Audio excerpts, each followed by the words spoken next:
Boa tarde, gente. Na nossa aula de hoje ainda é do capítulo 3, Mudanças na Europa Feudal, né? Aí nós vamos ver aí na página 57, a Guerra dos 100 Anos. Que essa guerra foi um episódio que contribuiu para a crise do século XIV. Que na verdade, pessoal, não foi uma guerra de 100 anos. Essa guerra durou 116 anos, né? Ela foi um conflito armado entre a França e a Inglaterra. E os principais motivos dessa longa guerra foram a disputa pela rica região de Flandres e o interesse do rei da Inglaterra, Eduardo III, em se tornar rei da França. Inicialmente, os ingleses conseguiram várias vitórias sobre os franceses e ocuparam parte de seus domínios, inclusive a cidade de Paris.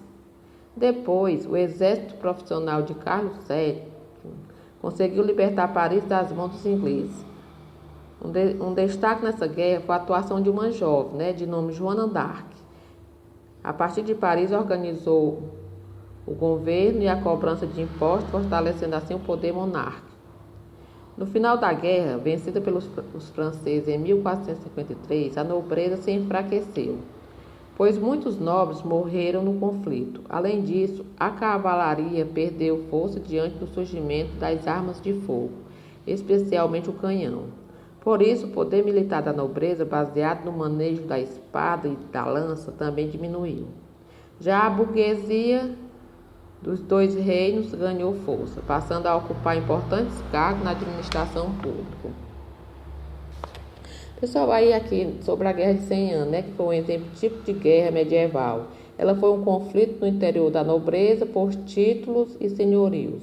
Isso explica a ambição do rei Eduardo III. Pessoal, esses títulos e senhorios eram os títulos de terra, de posse, de poder. Explica que o Carlos VII da França reagiu à vitória dos ingleses. Ele, com o poderoso exército, conseguiu retomar Paris, a capital francesa. Com isso, ele organizou a cobrança de impostos, aumentando assim o seu poder. Aí é nesse contexto que emerge a lendária figura de Joana d'Arc, que era uma camponesa que, depois de passar por vários testes diante dos teólogos do palácio, conseguiu convencer o rei de que ouvira vozes vindas dos céus que incumbiam de libertar a França dos ingleses e coroar rei.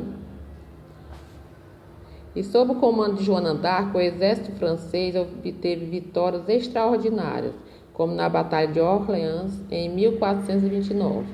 No ano seguinte, porém, Joana d'Arc caiu em uma armadilha e foi vendida aos ingleses, que a entregaram a um tribunal da Inquisição, acusaram de herege e de só andar com roupas de homem. Foi queimada viva aos 19 anos de idade. Muitos séculos depois, em 1920, ela foi canonizada pela igreja e se tornou padroeira da França.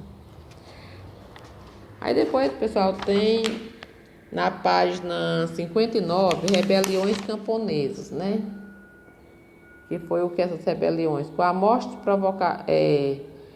mortes provocadas por fome, peste ou guerra, começou a faltar mão de obra no campo e a produção agrícola diminuiu. Pessoal, com a fome, essa mão de obra faltou trabalhadores, para o campo. E com isso, lógico, diminui a mão de obra, acarretando prejuízos para a nobreza. E para compensar suas perdas, a nobreza aumentou o controle sobre os camponeses e os tributos pagos por eles. Além disso, na mesma época, os reis elevaram os impostos pagos por seus súditos. Os camponeses então reagiram promovendo revolta como Jacquerie, na França, 1358, e a revolta de Waterloo, na Inglaterra, 1381. Jacquerie, na verdade, é o nome de uma série de revoltas que explodiram nas proximidades de Paris e no interior da França. Ao mesmo tempo, os milhares de camponeses que delas participaram incendiaram castelo, mataram nobres e queimaram documentos que os prendia a seus senhores. Os documentos que eles assinavam, devem a seus senhores, eles queimaram. Estes reagiram e, de posse de melhores armas e de treinamento militar, sufocaram a revolta, massacrando os rebeldes. Anos depois, cerca de 10.000 camponeses ingleses, liderados por Wat Taylor, foram a Londres e exigiram do rei Ricardo II o fim da servidão e a diminuição dos impostos pagos por eles. Aí, na presença dos rebeldes, o rei concordou, mas em seguida voltou atrás e se uniu aos nobres, arrasando as aldeias camponesas. Embora tenha sido massacrado pelos exércitos do rei e da nobreza, essa revolta contribuiu para o enfraquecimento da servidão na Europa Ocidental. Aí, pessoal, aqui o Jacques é nome derivado de Jacques Bohome, que pode ser traduzido por João Ninguém, que era o apelido que a nobreza dava aos camponeses.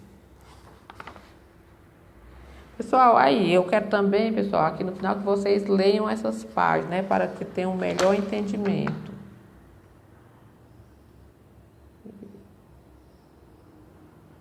O melhor entendimento, leiam, viu?